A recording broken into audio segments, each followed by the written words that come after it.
যেসব আমলারা এই ফ্যাসিবাদকে টিকিয়ে রাখতে ভ্যানগার্ড হিসেবে কাজ করেছে। আমাদের ক্রোধ রয়েছে সেসব ব্যবসায়ীদের প্রতি, যেসব ব্যবসায়ীরা 27 July mother of terror Sheikh হাসিনার কাছে গিয়ে উন্নয়নের বায়াত নিয়ে এসেছে। আমাদের ক্রোধ রয়েছে সেসব পুলিশের প্রতি, যেসব পুলিশ জনগণের টাকায় ফ্যাসিবাদকে দুমড়ে মুচড়ে দেওয়ার জন্য যে অস্ত্র কেনা হয়েছে, সেই অস্ত্র ত্যাগ করা হয়েছে নিরস্ত্র জনগণের প্রতি। প্রিয় সহযোদ্ধা, আমাদের দায়বদ্ধতা রয়েছে, আমাদের দায়বদ্ধতা রয়েছে সেসব মায়েদের প্রতি যারা সন্তানহারা হয়েছে। আমাদের দায়বদ্ধতা রয়েছে সেই সন্তানদের প্রতি যারা এতিম হয়েছে। আমাদের দায়বদ্ধতা রয়েছে সেসব বিধবাদের প্রতি যাদের মেহেদির রক্ত শুকিয়ে যাওয়ার পূর্বে তাদের স্বামী রাস্তার মধ্যে রক্ত দিতে হয়েছে।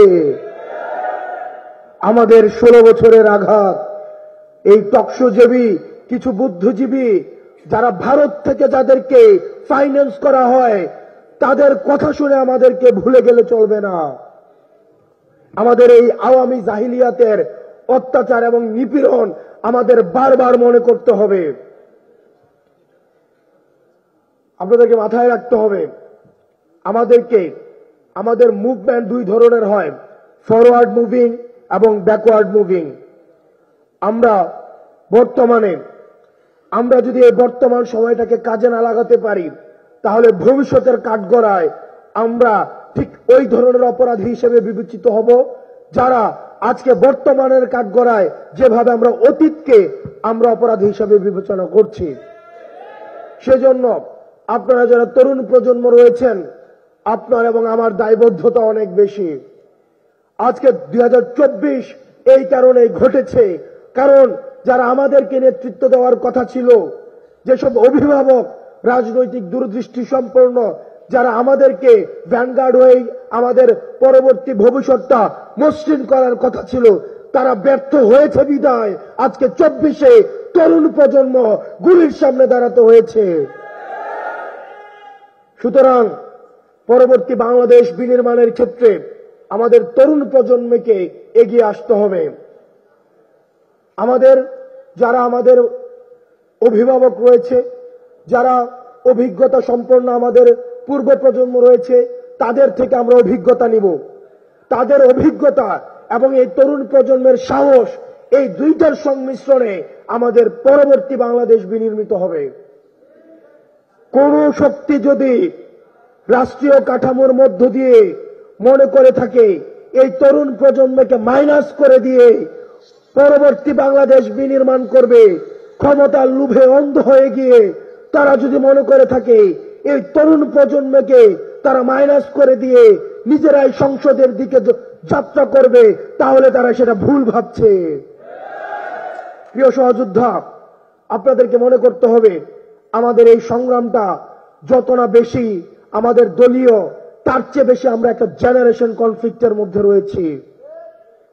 আমাদের ছাত্রদল, ছাত্র শিবির, আমাদের অধিকার পরিষদ, বাংলাদেশ বৈষম্য বিরোধী ছাত্র আন্দোলন, আমাদের বাংলাদেশ বৈষম্য বিরোধী ছাত্র আন্দোলন এটি কোনো ক্রিয়াশীল ছাত্র সংগঠন না, বরং আমাদের এই ফ্যাসিবাদ বিরোধী আমাদের যে শক্তিগুলো ছিল, এই শক্তিগুলোকে একত্রীকরণের ক্ষেত্রে এবং জাতীয় ঐক্যের প্রতীক হিসাবে বৈষম্য বিরোধী ছাত্র আন্দোলন এখনো পর্যন্ত মাঠে রয়েছে।